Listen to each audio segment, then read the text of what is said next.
Please welcome Mr. David Brooks.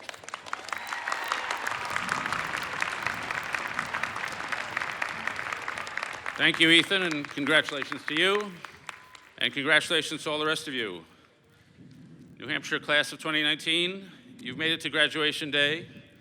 This is really happening. You know it's real because you are hungover, your parents are proud, and your professors are shocked. Every 4 years, I come up here on primary season to watch pompous middle-aged men give really boring speeches. And now I have become that person. Since you got to UNH, you've mastered new skills. You've learned how to dominate classroom discussion without doing any of the reading. In lecture halls, you mastered another skill. Right now, for example, it looks like you're staring at me with rapt attention, but you're all completely asleep. Over the past 4 years, you've worked hard, made dozens of friends, and done your laundry at least 6 times. I salute your community service. Many of you have spent spring break unicycling across Thailand while reading to lepers. I salute your cultural sophistication. You tell your friends you like Kendrick Lamar, but secretly you like Taylor Swift before she got angry.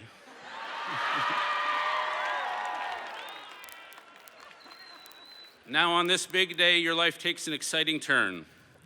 There are 2 paths ahead of you.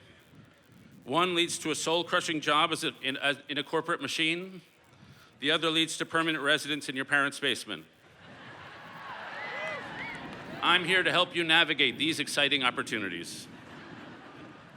I'm here to remind you shouldn't spend time worrying about financial stuff.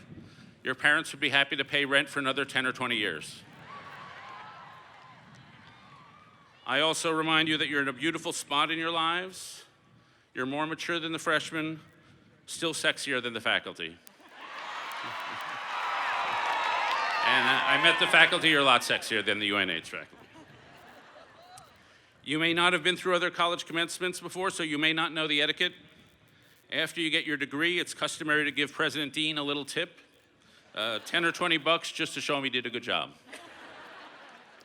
It's also customary to give the commencement speaker a little tip, no more than $600 or $700, $5,000 for econ majors. This may be your first college commencement, but you probably know these addresses have a certain formula. The school asks a person who has achieved a certain level of career success to give you a speech telling you that career success is not important. Then we're supposed to give you a few minutes of completely garbage advice. Listen to your inner voice, be true to yourself, follow your passion, your future is limitless, take risks. First My Generation gives you a mountain of debt, then we give you career derailing guidelines that'll prevent you from ever paying it off.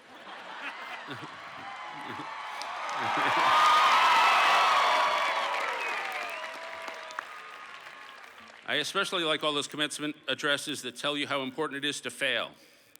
This started with Steve Jobs and J.K. Rowling, and from this you learn that failure is great if you happen to be Steve Jobs or J.K. Rowling. My advice, don't fail. Failure stinks. Today is a transition day in your lives. Up until now, your life has been station to station. There was always some next test to take or a paper to write or a place to apply to. After today, there are no more stations. Nobody is assigning anything to you. You have to start assigning yourself. After today, your focus shifts to the far horizon and the big ultimate questions. What's your purpose here? What kind of life are you going to live? The normal question is, what do I want from life? That's the wrong question. It's too open-ended. If you ask that question, you'll just drift around, lost and scattered. The right question to ask is, what does life ask of me? What do my specific circumstances ask that I do? Or to put it more specifically, what is the defining challenge facing my generation, and what is my responsibility in meeting that challenge? There are a lot of defining challenges in front of your generation, global warming, but I would say the biggest crisis of today, the one you will all have a chance to address, is the crisis of connection, the crisis of social fragmentation. Like a lot of countries, America is divided, distrustful, lonely, and angry. The social fabric is in tatters. Only 32% of Americans say they can trust the people around them. Only 8% of Americans say they have important conversation with their neighbors. The suicide rate has risen by 30% since 1989, and suicide is a proxy for loneliness.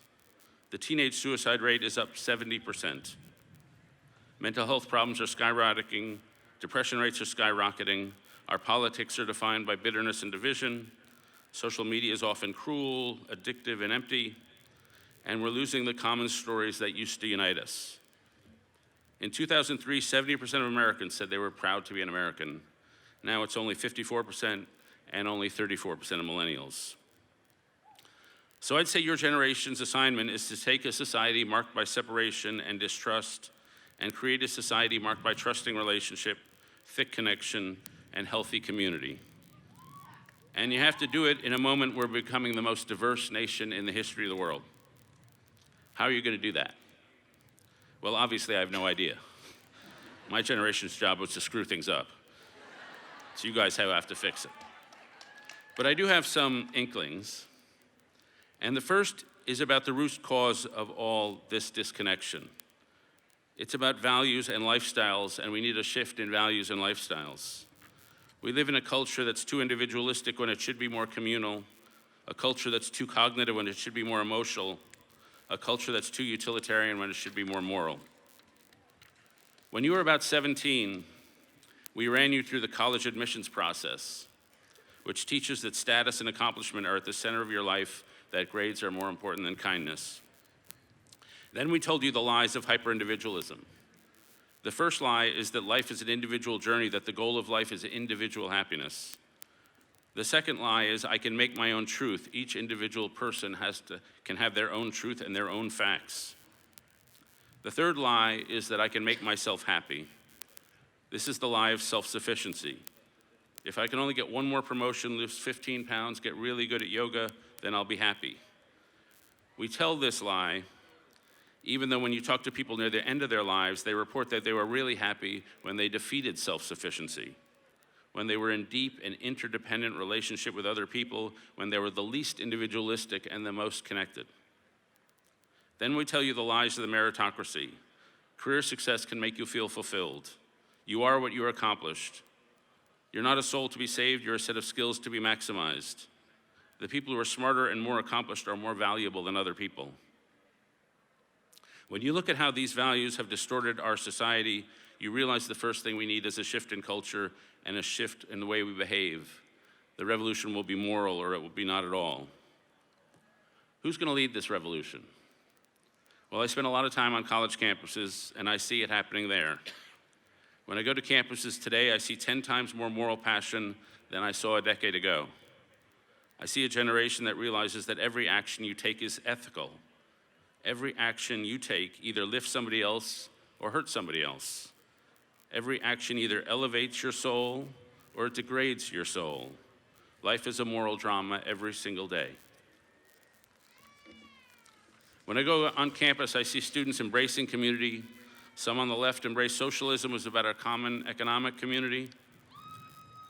Some maybe more on the right embrace faith, which are our common surrender to a loving God. Others embrace their peoplehood, pride in being African American, pride in Mexican heritage, pride in being a wildcat. These are all ways young people are groaning for membership and fellowship with others. Furthermore, I've spent the last 3 years traveling around the country, and everywhere I go, I meet community weavers, people who are weaving relationships back together, building community. In Houston, I met a young woman named Stephanie Ruzak who runs an after-school program where she just plays with kids. When you play with somebody, you're not expecting anything, you're just accepting them as they are. She says, I am broken, I need other people to survive. And she plays her way to communion. In Baltimore, I met a woman named Sarah Heminger. Sarah surrounds underperforming high school kids with friends and relationships. The kids often reject the volunteers at first because they're afraid. All their life, they've been abandoned and betrayed. But the volunteers keep showing up. Sarah says, unconditional love is so rare in life, it is identity changing when someone keeps showing up, even when you reject them. It is identity changing to be the one rejected. 6 years ago, when I was in a valley in my own life, I got invited over to a house of a couple named Kathy and David in Washington, D.C. They had a kid in the D.C. public schools named Santi, and Santi had a friend named James, whose mom had some issues and he had no place to stay and eat. And so they said, well, James can stay with us. And then James had a friend, and that kid had a friend, and that kid had a friend.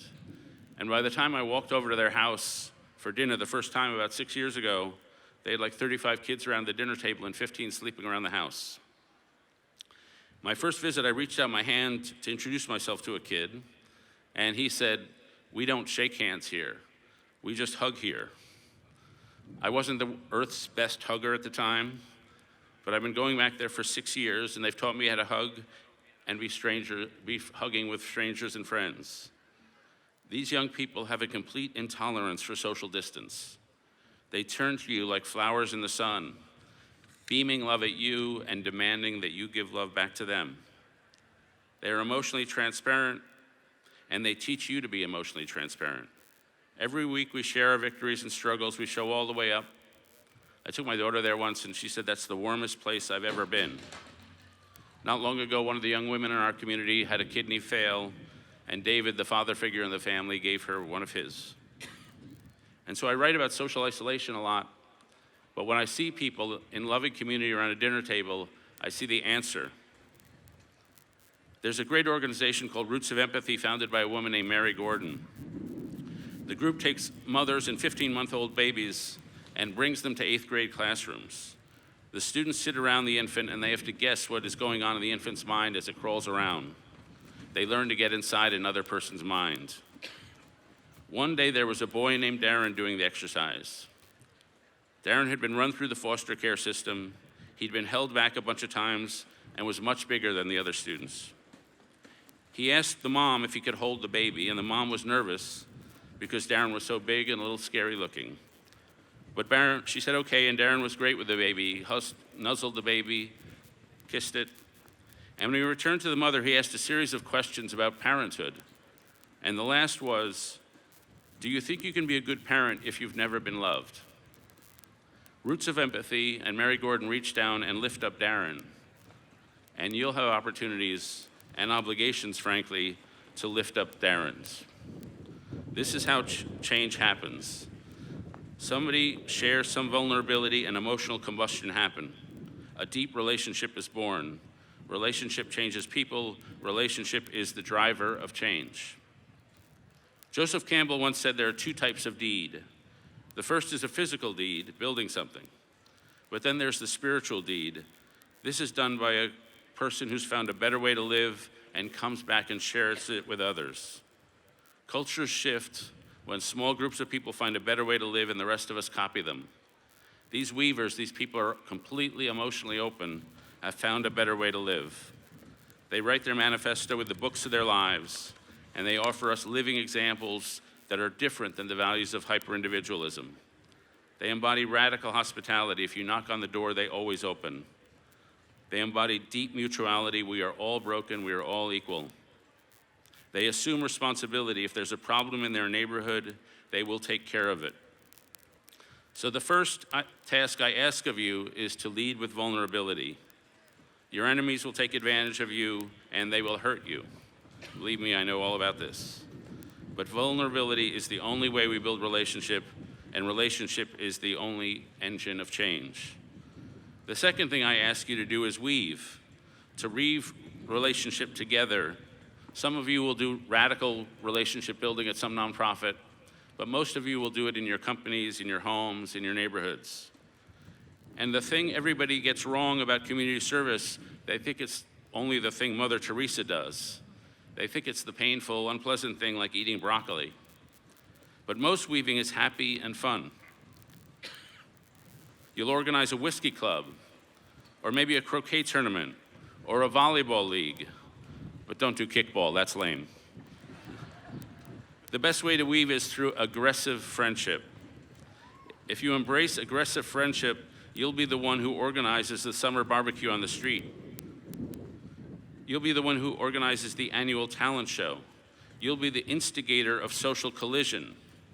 Maybe you'll organize a monthly book club for your friends. Maybe you'll find an organization that meets once a month with people completely unlike yourself. Aggressive friends are not content with boundaries. Maybe you'll start a giving circle. The best way to stay close to your college friends through life is this.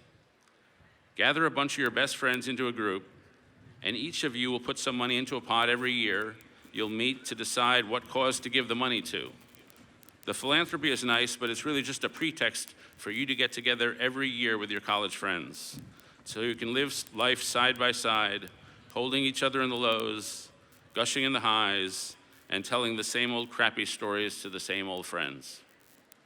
UNH class of 2019, some generations are called to fight wars against foreign foes, which can be terrible work and lead to victory. Your generation is called to see and know people who are completely different from you. You are called to dance on the beach with them, to play wiffle ball with them, to drink too much with them, to tell embarrassing stories with them, to understand them deeply, and give them a hug. Your generation is called to live emotionally open at a time of great hostility. It's its own kind of courage, it's its own kind of service, but it's a pretty good life. Congratulations.